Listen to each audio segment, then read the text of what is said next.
Hello YouTube!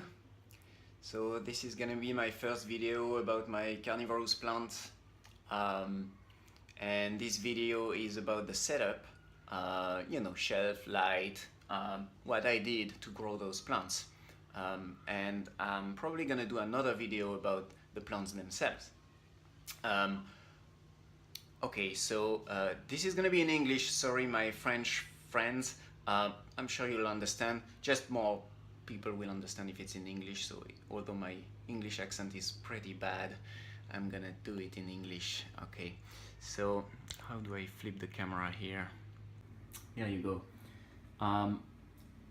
So this is the setup. This is the shelf I set up for my plants. So where are we? We are in Toronto. So in Toronto the weather is pretty cold. Sorry, I'm shaking.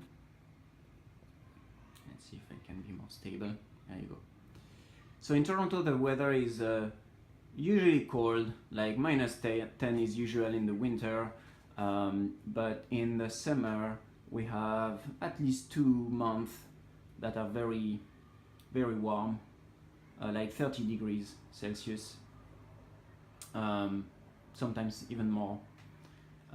And I had a few requirements for those plants, so I had to grow them indoors. I just rent a place here, so no garden. It has to be indoor. Another requirement was that I do that for just for a hobby. I don't propagate those for selling them or anything like that. So really the goal was to be able to see the plants very well. So any kind of grow light that create those pink lights, actually like that, not really interested in. So I wanted some kind of white light, and for the same reason I wanted to avoid any piece of glass, because you don't see the plants very well. You have those droplets and things like that. I made an exception for the upper part of that shelf, which is my tropical lowland mini greenhouse, just because it's much easier to keep a high temperature and high humidity in that mini greenhouse. But that's the only exception. For the rest, I wanted an open shelf, right, so that I can enjoy the plants and see them very well.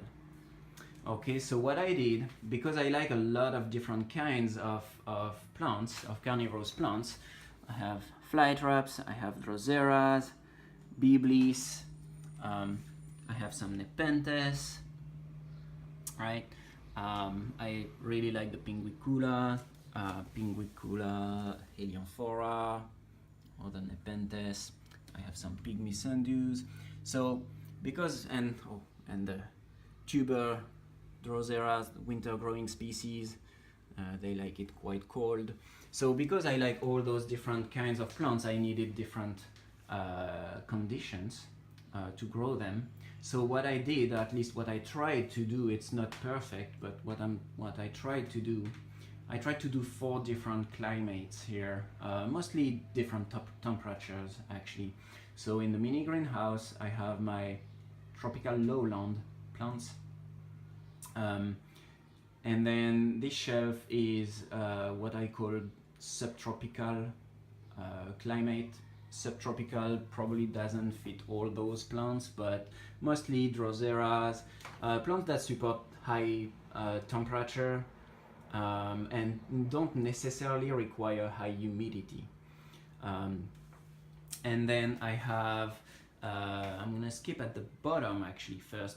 The bottom shelf is my tropical Highland. Probably not as cold as it should be, especially right now. The summer is coming. It's actually the first day of summer today, so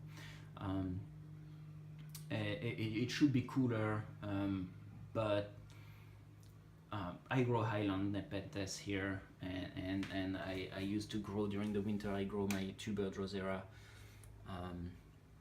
So that's the Highland shelf, and this one that I skipped earlier is, let's say, intermediate, tropical intermediate. I have an Nepenthes burbid guy here. I actually have some Highlands here. Those are glabratas. So yeah, it's a little bit warmer than this one. Okay, than the bottom one. And then at the very, very bottom, I have a whole setup. In that box, I have a computer. I have a Raspberry Pi. So Google it if you don't know what it is, but it's a very small computer with a bunch of sensors that are connected to it. Okay, and the end result is that because I have those sensors, I can have, let's see, here you go.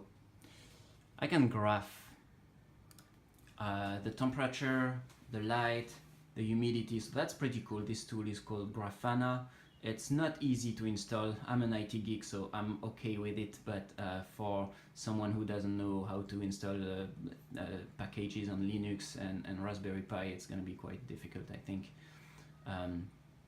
So I have the temperature on pretty much all my shelves, humidity represented by dots. I like it that way.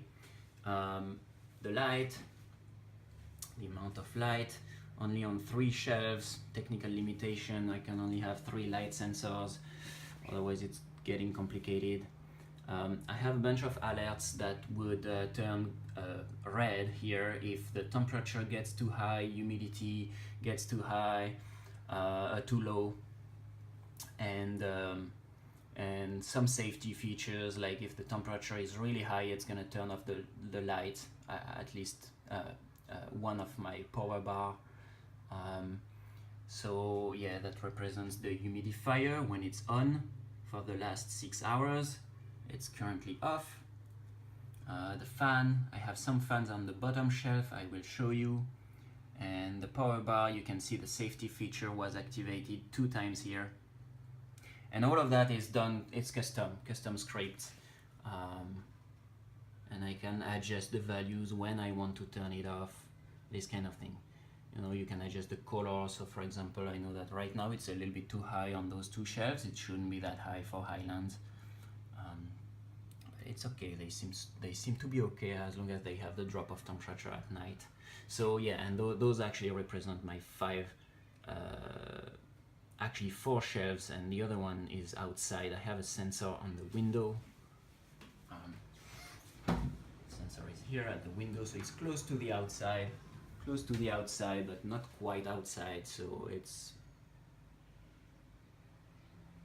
yeah, this is the cool thing about my shelf, right? And I have the sensors on each shelf. So for example, that's light sensor and the humidity, temperature and humidity sensor below it. And I protect it because although it's a humidity sensor, it doesn't like to be wet at all. All right. On the bottom shelf, I have those fans. I don't know if you can see. So they activate automatically when they need to, and they actually cool off the lamps. Okay, I did some testing, extracting the hot air or pushing cool air into the shelf towards the lamps, and apparently this is more efficient.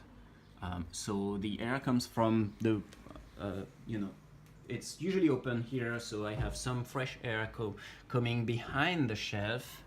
I don't know if we can see, but basically the cool air comes from the window behind the shelves and is pushed on the lamps.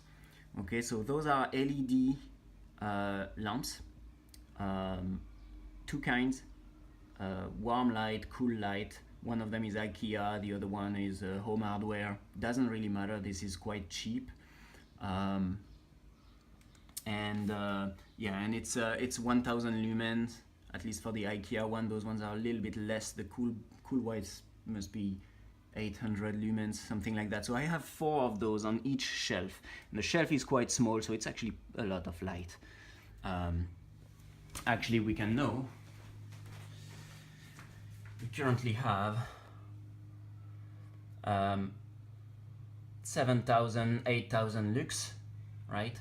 On those, on the 2 bottom shelves, and on the mini greenhouse, only 2,300, almost 2,400 lux, because the setup is different. Those are LEDs. It's not as bright. I mean, those are LED strips, so it's not as bright as the other LED light bulbs. What else? I have a humidifier, so on each shelf here there is a tube, a pipe. Let me show you this one, we see a little bit better. Okay, so on each shelf I have that, and it's all connected to a homemade I don't know, setup. Okay, I have the 3 pipes coming from a bottle of Coke, which actually fits, and that's why I'm using the bottle of Coke. It fits that specific humidifier, which is just a normal you know, home humidifier. So this is always on. However, the humidifier is controlled by the Raspberry Pi, so the electrical cable actually goes into the box, and the Raspberry Pi decides when it needs to be activated or not, based on the humidity sensors. So yeah, that's pretty much it. What else can I say about it? Oh, at night there is one thing I don't manage to do it well for now. It's dropping the temperature at night, because it's inside. I leave the window open, but in the summer it's not gonna go below 20 degrees at night, which is bad for Highlands. So for now I'm just dealing with ice packs. I'm just putting the ice packs into the water trays.